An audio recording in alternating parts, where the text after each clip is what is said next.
Hello student, I am Sanjay Paliwal here. In my previous video, we discussed about force. What is force? Force is push or pull, which can change speed of the object, motion of the object, direction of the object, and shape of the object. Force वो पुल या push है. पुल यानी खिंचाव, push यानी धक्का देना. तो वो धक्का देना या वो खिंचाव है जिसकी जो खिंचाव को ही फोर्स कहते हैं. ये तीन तरह के काम कर सकता है. किसी भी चीज की स्पीड में चेंज ला सकता है, किसी भी ऑब्जेक्ट की डायरेक्शन चेंज कर सकता है, किसी भी ऑब्जेक्ट की शेप चेंज कर सकता है. ये हमने अपने प्रीवियस पहले वाले वीडियो के अंदर हमने पढ़ा था. आज हम पढ़ेंगे टाइप ऑफ फोर्सेस. तो there are two type of forces, contact force and non contact force. Contact force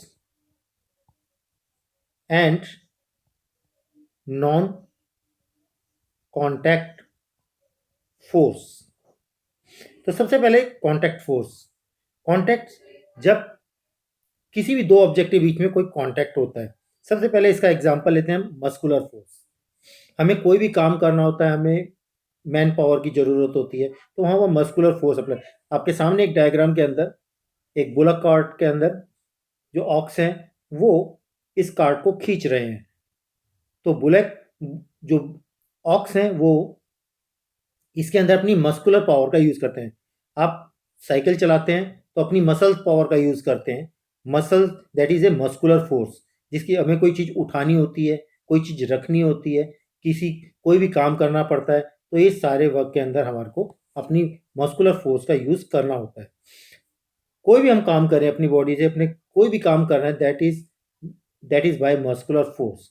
the force resulting due to the action of muscles is known as muscular force. तो आपको पता लग गया muscular force क्या है. हमारे को कोई भी काम करना हो तो हमें उसे अपनी मस्कुलर फोर्स का यूज करना होता है. आप चल रहे होते हैं तो चलने के लिए आप डिस्टेंस ट्रेवल करते हैं, तो इसके अंदर भी हम अपनी मसल्स का यूज करते हैं. तो since muscular force can be applied only when it in contact with the object. तो मस्कुलर फोर्स जब अप्लाई की जाती है तो वो उस ऑब्जेक्ट के कांटेक्ट में होती है. That is A contact force. तो इसे हम कांटेक्ट फोर्स कहेंगे. The type of contact force, muscular force is a type of contact force. तो हम सेकेंड कांटेक्ट फोर्स पढ़ेंगे अब, फ्रिक्शन. आपने फ्रिक्शन का नाम सुना होगा. Friction is that force which oppose the motion. जो मोशन को आप विरोध करे उसे हम फ्रिक्शनल फोर्स कहते हैं. आपने फ्रिक्शन के बारे में सुना होगा. तो अगर फ्रिक्शन कम होगा तो कोई भी चीज मैं चलो आपको एक एग्जांपल देता हूं. अगर हम कोई सी बॉल को थ्रो करते हैं, फेंकते हैं, तो थोड़ी दूर जा करके पहले वो स्लो होती है और उसके बाद वो रुक जाती है. वो रुक किसकी वजह से गई है? That is by frictional force. A ball rolling along the ground gradually slows down and finally come to rest. वो स्लो हो जाती है बॉल को जब हम फेंकते हैं, उसके बाद में वो रेस्ट में आ जाती है. When we stop pedalling the bicycle, अगर हम साइकिल में पैडल मारना बंद कर दें तो धीरे धीरे साइकिल स्लो हो जाती है और स्लो होने के बाद फाइनली वो रुक जाती है. इसी तरह कोई कार है, कोई स्कूटर है, अगर हम इस पे एक्सीलेटर ना दबाएं तो धीरे धीरे वो स्लो हो जाएगा और उसके बाद वो बिल्कुल ही रुक जाएगा. Once its engine is switched off, then car and scooter also comes to rest. तो ये रुकती किसकी वजह से है? फ्रिक्शन की वजह से. That is a force of friction. The force which is responsible for these changes is state of motion of object. In all these examples is the force of friction. जितने भी एग्जाम्पल हैं, चाहे वो car का हो, चाहे वो cycle का हो, चाहे किसी बॉल का हो, तो इन सब के अंदर जो वो रुक रही है that is by frictional force. Friction क्या होता है? Which change the state of motion of object. वो फोर्स जो किसी चीज को रोकने के लिए उसके मोशन का विरोध करे, that is known as the friction. And और we can say that is a force of friction. आपने फ्रिक्शन, अगर ये फ्रिक्शन जरूरी भी है और फ्रिक्शन से नुकसान भी है. दोनों ही बातें हैं। कहाँ पर जरूरी है और कहाँ पर इससे नुकसान होता है, आइए थोड़ा सा डिस्कस कर लेते हैं। हमारे जो शूज हैं उनके जो सोल हैं वो घिस जाते हैं, that is by force of friction. आपके जो क्लोथ्स हैं वो वियर एंड टियर फट जाते हैं, that is by force of friction. अगर फ्रिक्शन नहीं होगा तो हम सड़क पे चल नहीं सकते, बार बार फिसलेंगे। फॉर एग्जाम्पल, अगर एक फर्श के ऊपर काफ़ी तेल गिरा हुआ हो या सोपी वाटर यानी साबुन का पानी गिरा हुआ हो तो उस पर चलना मुश्किल होता है, हम बार बार फिसलते हैं क्योंकि वहाँ पर फ्रिक्शन कम हो जाता है। ऐसे ही फ्रिक्शन कहाँ जरूरी है, आपको किसी चीज़ को पकड़ के उठाना है, चाहे वो पेन पकड़ के उठाना है, चाहे कोई चीज़ बुक को उठाना है, तो वहाँ पर फ्रिक्शन फोर्स काम आती है। बिना फ्रिक्शन के हम किसी चीज़ को ग्रिप नहीं कर सकते, किसी चीज़ को उठा नहीं सकते। और इससे नुकसान क्या है, आपके कपड़े फटते हैं, आपके जो आपकी जो गाड़ियाँ हैं उनके पार्ट्स घिस जाते हैं, आपके सोल ऑफ द शूज़ ये भी घिस जाते हैं। तो ये सारी चीज़ें जिनको नुकसान होता है वो फ्रिक्शन की वजह से होता है। तो हम ये कम कैसे कर सकते हैं? बाय ऑयलिंग और ग्रीसिंग। आप समय समय पर अपनी साइकिल के अंदर चेन में ग्रीस लगाते हैं, अपने दरवाजों के अंदर तेल लगाते हैं, मशीन के पार्ट्स में तेल देते हैं। वो किस लिए? कि वहाँ पर फ्रिक्शन फोर्स कम की जा सके। आप जब कैरम खेलते हैं तो कैरम बोर्ड के ऊपर भी आप पाउडर डालते हैं, वो किस लिए डालते हैं? जिससे वहाँ फ्रिक्शन कम हो जाए और आपका स्ट्राइकर है वो फ्री फ्लो चले, बहुत तेज़ी से चले। तो अब इसके बाद एक और अब हम बात करेंगे नॉन कॉन्टैक्ट फोर्स की। तो फ्रिक्शन के बारे में आप समझ गए। तो कॉन्टैक्ट फोर्स में हमने दो तरह की फोर्स पढ़ी है। सबसे पहले हमने कॉन्टैक्ट फोर्स के अंदर पढ़ा था फोर्स ऑफ फ्रिक्शन, और दूसरी कॉन्टैक्ट फोर्स हमने पढ़ी थी मस्कुलर फोर्स। कौन सी फोर्स पढ़ी थी यहाँ पर? Muscular force. They are the examples of contact force. अब हम करेंगे नॉन कॉन्टैक्ट फोर्स। सबसे पहले मैग्नेटिक फोर्स। मैग्नेट आपने बचपन में खूब यूज करी होगी। मैग्नेट हमेशा आयरन से बनी हुई चीजों को अपनी तरफ खींचती है। फॉर एग्जाम्पल, जैसे इस डायग्राम में दिखा रखा है, यहाँ पर एक मैग्नेट एक बच्चा पकड़े हुए है, वो दूसरी मैग्नेट जो रोलर्स पे पेंसिल्स के ऊपर है उसके पास लाता है, वो इसकी तरफ मूव करना शुरू कर देती है। किस लिए करती है? क्योंकि वहां पर मैग्नेटिक फोर्स अप्लाई हो रही है। तो मैग्नेट कोई भी मेटल की बनी हुई चीज, आयरन की बनी हुई चीजों को अपनी तरफ खींचती है, जबकि इससे बिना टच हुए। आपने एग्जाम्पल अपनी पास कर रखा होगा, हर बच्चे ने मैग्नेट देख रखी है कैसे वो यूज करते हैं। वो लोहे की बनी चीजों से चिपक जाती है। क्यों चिपकती है? क्योंकि उसमें मैग्नेटिक फोर्स होती है। जब मैग्नेट को पास लाते हैं बिना कॉन्टेक्ट के ही वो अपनी तरफ दूसरी चीजों को खींचती है। That is a magnetic force. और यहाँ पर एक और हम force, that is a non contact force. इसके अंदर कोई संपर्क नहीं होता। देखिए यहाँ पर, a magnet can exert a force on other magnet without being in contact with it. That force is exerted by the magnet is an example of non contact force. तो मैग्नेट दूसरी मैग्नेट को बिना contact में आए हुए अपनी तरफ खींचती है, that is a magnetic force and that is a example of non contact force. अब हम एक एग्जाम्पल और लेते हैं। एक अब दूसरा पढ़ेंगे, इलेक्ट्रोस्टैटिक फोर्स।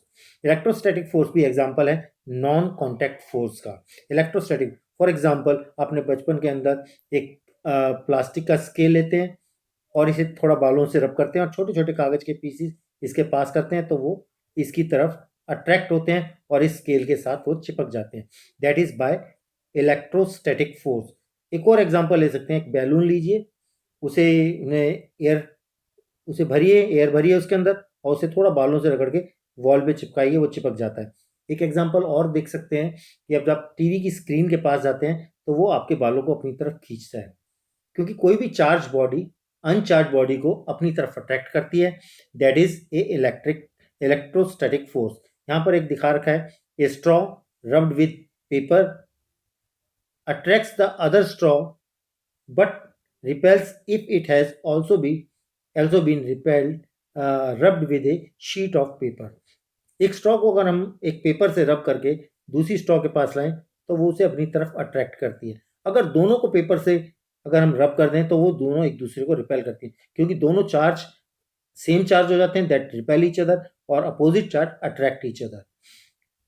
तो एक चार्ज बॉडी किसी अनचार्ज बॉडी को अपनी तरफ अट्रैक्ट करती है, that is by electrostatic force. The force exerted by charged body on another charge or uncharged body is known as electrostatic force and it is an example of non contact force. एक और तीसरी type है gravitational force exerted by earth, that is A gravitational force. तो धरती हर चीज को अपनी तरफ खींचती है। अगर हम बॉल को जोर से उछालें तो ऊपर जाने के बाद कुछ देर के बाद नीचे आ जाती है।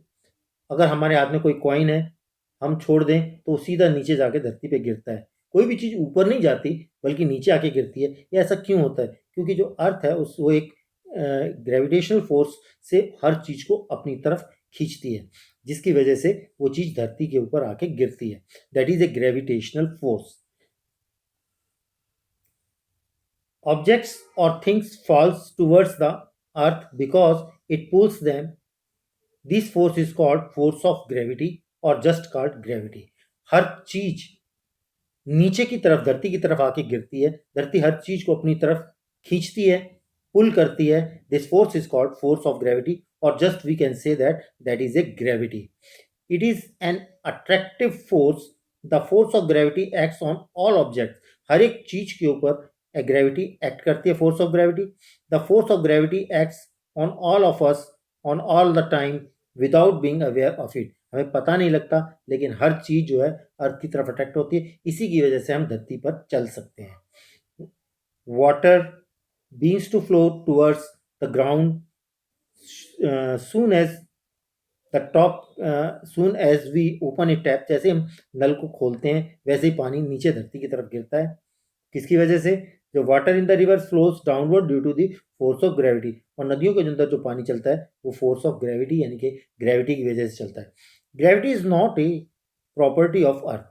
ग्रेविटी सिर्फ अर्थ की प्रॉपर्टी नहीं है, हर एक चीज में ग्रेविटी होती है। In fact every object in the universe, whether small or large, exert a force on every other object. This force is known as the gravitational force। हर चीज यूनिवर्स में अपनी और दूसरी चीज को अट्रैक्ट करती है, ग्रेविटी से अट्रैक्ट करती है, चाहे वो कम हो या ज़्यादा हो। That is an gravitational force. आपको होगा कि हम मेरे पास एक पेन है और एक मेरे पास रिमोट है, ये दोनों ही भी एक दूसरे को अट्रैक्ट करते हैं, लेकिन इनकी ग्रेविटेशनल फोर्स काफ़ी कम होती है, इसलिए वो उसे पुल नहीं कर पाते, खींच नहीं कर पाते। लेकिन अर्थ बहुत बड़ी है इसलिए हर चीज़ को अट्रैक्ट करती है क्योंकि उसकी ग्रेविटेशनल फोर्स ज़्यादा है। तो आज मैं आपको जो जो पढ़ाया मैंने आपने फोर्स दो टाइप की बताई आपको। फर्स्ट कॉन्टैक्ट फोर्स और second non contact force. Contact force के दो एग्जांपल बताए थे, muscular force and frictional force. और नॉन कॉन्टैक्ट फोर्स के एग्जांपल्स आपको बताए हैं magnetic force, electrostatic force and gravitational force. अपने नेक्स्ट वीडियो के अंदर मैं आपको प्रेशर के बारे में बताऊंगा। Thank you very much.